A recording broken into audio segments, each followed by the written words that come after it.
Hello વિદ્યાર્થી મિત્રો, ભણે તે આગળ વધી યુટ્યુબ ચેનલમાં તમારું હાર્દિક સ્વાગત છે। વિદ્યાર્થી મિત્રો, ધોરણ 12 સાયન્સ, આર્ટ્સ અને કોમર્સનું ત્રણેયનું રિઝલ્ટ આવી ગયું છે। તો તમને એમ થાય કે ધોરણ 10નું રિઝલ્ટ કેમ ના આપ્યું? ધોરણ 10નું 12નું સાયન્સ પ્રવાહનું અને સામાન્ય પ્રવાહનું બે સાથે આપ્યું છે, તો ધોરણ 10નું રિઝલ્ટ પણ કેમ ના આવ્યું? તો વિદ્યાર્થી મિત્રો, આજે હું તમને જણાવવાનો છું કે ધોરણ 10નું રિઝલ્ટ કેમ ના આવ્યું અને કેદી આવવાનું છે તે પણ તમને જણાવવાનો છું। તો ખાસ વિડીયોને પૂરો જોજો।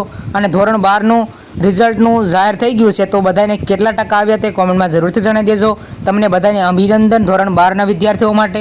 હવે વિદ્યાર્થી મિત્રો, તમને એમ થયું કે ધોરણ 10નું રિઝલ્ટ કેમ ના આપ્યું, તો હું તમને જણાવવા માગું છું કે ધોરણ 12નું રિઝલ્ટ પહેલાં આવે છે અને તે ત્યારબાદ ધોરણ 10નું રિઝલ્ટ આવે છે। હવે વિદ્યાર્થી મિત્રો, આ પત્ર જો ધોરણ 12નું છે, ધોરણ 12 સાયન્સ પ્રવાહ અને સામાન્ય પ્રવાહનું તમે જોઈ શકો છો કે રિઝલ્ટ ક્યારે જાહેર થવાનું છે। આ 4/4/2025ના રોજ આ પત્ર જાહેર કરવામાં આવ્યું હતું ગુજરાત બોર્ડ તરફથી, અને તમે જોઈ શકો છો પરિણામ સાયન્સ પ્રવાહ અને સામાન્ય પ્રવાહ એ બંનેનું તમે જોઈ શકો છો અહીંયા 5/5/2025ના રોજ જાહેર થવાનું છે, તે આવું આપણને પરિણામ પત્ર આપ્યું હતું। તો અહીં તમે જોઈ શકો છો વોટ્સઅપથી તમે પરિણામ જોઈ શકો છો, એવું બધું કહી દેલું હતું। તે આ 4/5/2025ના રોજ આવ્યું હતું।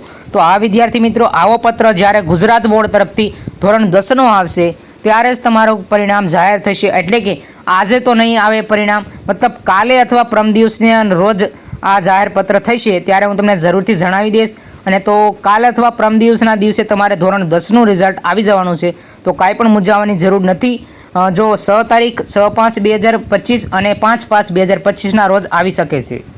એટલે વિદ્યાર્થી મિત્રો, ધોરણ 10નું રિઝલ્ટ છે જે બે દિવસની અંદર જાહેર થઈ જશે, તે 100% ગેરંટી છે। એટલે કે જ્યારે ધોરણ 12નું રિઝલ્ટ આવે છે ત્યારે તેના 2 દિવસ પછી ધોરણ 10નું રિઝલ્ટ આવી જાય છે, તો કાંઈ મૂંઝાવાની જરૂર નથી। તમારે 6/5/2025ના રોજ ધોરણ 10નું રિઝલ્ટ પણ આવી જશે।